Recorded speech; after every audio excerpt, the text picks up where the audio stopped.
So lately I've been reading the comment section and a lot of you have been saying I've been milking my age. A lot of you are referring to the fact that every single YouTube video I literally title 18 years old, and it seems like I'm doing this for views, when in reality, I'm scared to get old. Literally, like, my two best friends on the internet are Haley and Brennan, and they literally turned 20 years old.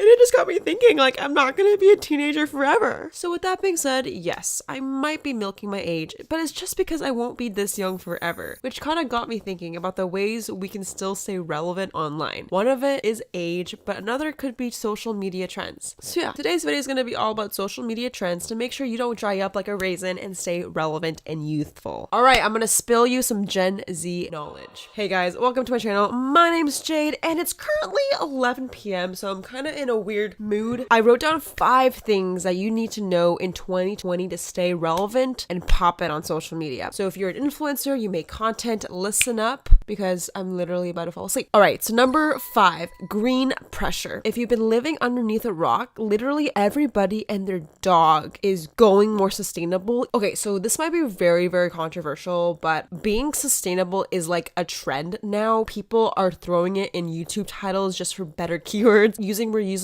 straws to save the turtles is more of a guilt trip than actually people caring about it. I was literally just hanging out with my friends the other day, and they mentioned that they're not buying reusable straws because they want to save the earth, but it's because they feel pressured, because if they don't, they'll get bullied for being unsustainable. And this culture of being more green probably is a really good thing for the earth, but at the same time, I don't think it comes from like an ethical reason for everybody. Like for the most part, it's more of used as a trend to be relevant. And what I have to say in 2020 is I think more and more brands are going to start leveraging it, not for the good reason. I think there's going to be the right people out there that genuinely care about the earth and want it to be sustained. But for most brands, they're just going to use it as a monetization effort. Literally, what this means is any product you're going to see, people are going to try to throw the word eco or sustainable into it. Whether it's apparel, whether it's hoodies that are like eco-friendly, they might be just stuffing it just to make sure it looks more ethical and sustainably produced, when in reality, it might not. So yeah, just be careful about this perception about eco-friendly products just because brands are going to catch on and like throw it in keywords. And the reason why I know this is because I swear I work in social media advertising, and literally like e-commerce companies pay money just to make sure that their website is popping up when you search a certain word. So brands are going to start placing a lot of money when you type in reusable or sustainable on Google search because they want to be the first one to click. And because of that, that doesn't mean that they're the most credible or sustainable. So just be very careful about the sources you read. So in recap, I think brands and influencers are just going to use eco-friendly as a trend versus actually caring about the earth. All right, number 4, the future is private. I want to make a quick disclaimer because if you're pretty and you make really nice Instagram photos about your face, you're probably going to hate me from saying this, but I think more and more people are tired of the Instagram model look. I personally don't scroll on my explore page for this reason anymore because it gives me anxiety and jealousy. I sound like such a hormonal teen. But like, who the frick actually goes on Instagram and enjoys the content? Like, I feel really stressed out, or at least like a little bit angsty, and that could just be me, but at least from my Gen Z, oh god, I hate saying that. From being 18, I'm kind of in the stage where I hate the way I look and I'm insecure. And Instagram's just the perfect place to just validate that I'm not good enough. So what I'm trying to say is, as more and more people kind of want to look for more authentic content versus comparing themselves, I think the future is private. So what this means is Instagram is going to start focusing on DMs and stories versus actual feed. If you are trying to get likes, I'm sorry, Instagram already removed likes, which means that the platform itself is already going into more private direction. So more DMs, they're going to put more emphasis on like communication versus just like, hey, I'm a model. So a lot of like influencers that are like pretty, I'm sorry, they're probably just going to go down in a shithole because they can't connect and emotionally,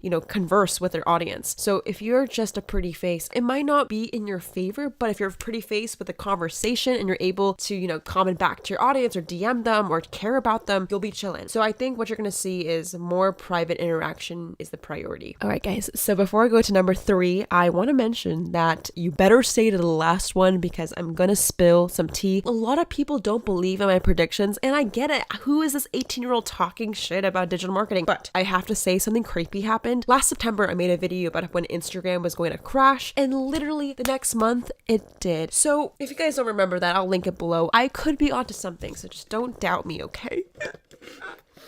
So number 3, brands taking character. In 2020, you're probably not going to talk to a human. You're going to talk to a robot. Anything customer service oriented is going to be done through chatbots. And I know this just because I was working with another e-commerce company literally yesterday, and they were trying to automate their customer service. So they're not going to have a John and Sally. They're going to have Mr. AI respond to our clients because it's faster and cheaper on the brand. And what you're going to see is more and more jobs are going to get automated, and a lot of it has to do with chatbots. So customer service is kind of screwed, honestly. Brands are going to start to get a persona using chatbots and artificial intelligence. So what this means is more brands are going to use artificial intelligence and chatbots to replace customer service. And the funny thing is, you probably interacted with one more. So if you've ever been shopping and there's like a pop-up that says like a live chat to talk to customer service, that is a robot. I'm not joking. It's very crazy how much artificial intelligence can resemble a human, but that is not a human, and you'll be surprised more often than not you're talking to a robot. And I work in chatbots, I work in advertising, and this is just for 2 main reasons. It's going to save labor, and 2, it makes it faster for the consumer. So although you might be scared in your pants, it's actually going to help you get your answers faster. And in 2020, most of customer service will be automated. All right, so if you're someone who's maybe sitting in your chair feeling a little scared that everything's getting automated, make sure you give this video a like so I know that you find this video at least interesting. I don't like talking about this just because it's kind of scary, but I kind of dig it. So let me know if you guys enjoy this video. All right, number 2, TikTok is going to receive pressure. So if you guys don't know, TikTok is a social media app with almost more followers and interaction than Instagram and YouTube. It's crazy. I'm addicted to it. I make content on there way too much, but here's the issue. You can't make money on TikTok. The only way you can technically make money is through live streams, but TikTok is placing ads and none of the creators are getting a percentage of this. And I was recently talking to a creator not called Sebastian,